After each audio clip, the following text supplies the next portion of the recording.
there's two really interesting narrative violations that occurred on the back of that move last week. One is across every single, and I'm not sure, maybe it's changed. I mean, the price is near the highs now, so I doubt it. But across every single, really every day that Bitcoin's existed, the 69,000 all-time high, April 2021, 64,000, whatever, because the narrative is, Bitcoin's still down 50%, right? Super risky, volatile, yada, yada. If you dollar cost average every day, the same amount, $1, $10, doesn't matter, you'd be in the green from every single day in recorded history at $35,000 Bitcoin. The second narrative violation is at the current trading tick, Bitcoin is down less than the long bond.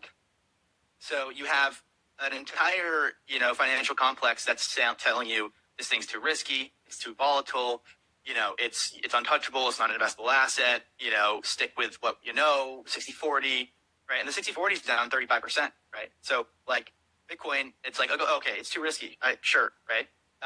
But it's down 50% from the highs, and anybody that's just been buying the thing and just sitting there is up ever, right? So it doesn't matter when you started. You could have literally FOMO'd in at 60,000 and just bought a little bit, saved the course, and you're in the green today.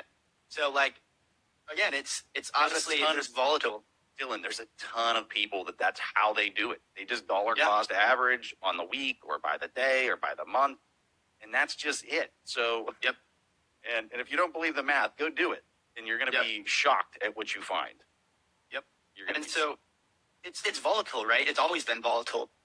But like that, and it sounds like a meme when Bitcoin's, 70% from its highs, but the volatility is quite literally your friend, and you can do the math. You can, like, again, I'm not telling my baby boomer parents that aren't in finance what a Sharpe ratio is, because they don't care, right? But if you're in finance, like, run the math, look at the Sharpe ratios, run the passive, because like all these 60-40 portfolios are passively indexing as well.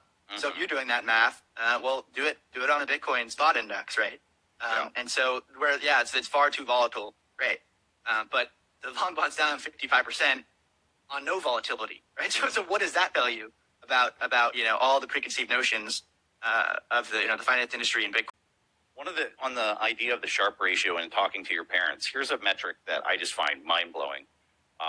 Pick any date in Bitcoin's history, and then go back 4 years to measure the performance of that 4-year period. You can take the top, you can take the low, wherever you want to cherry pick the number, but then go back 4 years, look at that performance, and then assume you held 2% of your portfolio in Bitcoin and 98% in cash.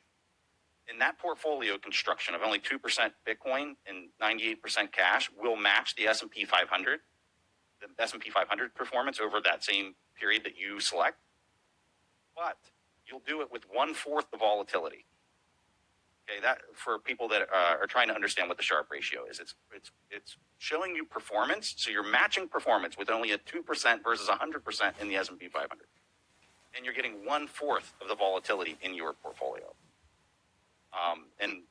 You select the 4-year period, and the reason why you do 4 years is because Bitcoin has a 4-year halving cycle, and I think that's probably a great way to kind of understand the cycle theory. Like if you're talking about like a traditional cycle, or at least the way it used to work in equities, it was every 8 years or whatever. I think that's getting smashed like a hammer. But